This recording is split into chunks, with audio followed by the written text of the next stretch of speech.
ఒక శ్రమే నీ జీవితంలోనికి వస్తే దేవుడు చూడకుండా దేవునికి తెలియకుండానే వచ్చేస్తుందా? 3 రకాలుగా శ్రమలు వస్తాయి. ఒకటి, నీ బుద్ధితో నువ్వు తెచ్చుకుంటావు తప్పుడు పనులు చేసి. 2, నిన్ను నిరూపించడానికి, నిన్ను గొప్ప చేసి బంగారంగా మార్చడానికి దేవుడు శ్రమలు అనుమతిస్తాడు. ఓకే. 3వది, నీ చుట్టుండే వారి వల్ల కూడా నీకు శ్రమలు వస్తాయి, బాధలు వస్తాయి. నువ్వు ఎంత బాగున్నా నీ చుట్టుండే నీ ఫ్యామిలీయో, బంధువులో, స్నేహితులు ఎవరి వల్లనే శ్రమలు వస్తాయి. ఈ 3 రకాల శ్రమలను కూడా ఎదిరించే శక్తి పరిశుద్ధాత్మ దేవుడు నీకు ఇస్తాడు. ఆమేన్.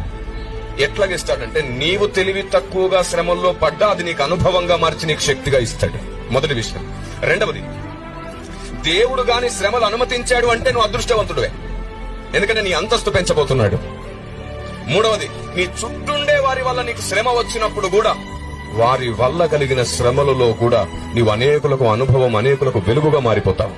Praise the lord. అక్కడ నీ ప్రేమ పరీక్షించబడుతుంది, అక్కడ నీ ఓర్పు పరీక్షించబడుతుంది, అక్కడ నీ సహనం పరీక్షించబడుతుంది. మనం ఏం చేస్తాం తెలుసా? శ్రమ రాగానే తొలగించు ప్రభువా అని ప్రార్థిస్తాం. తప్పు ప్రార్థన. కీడు నుండి తప్పించు ప్రభువా అని అడగండి. కీడు అంటే శ్రమ కాదు, మరణం.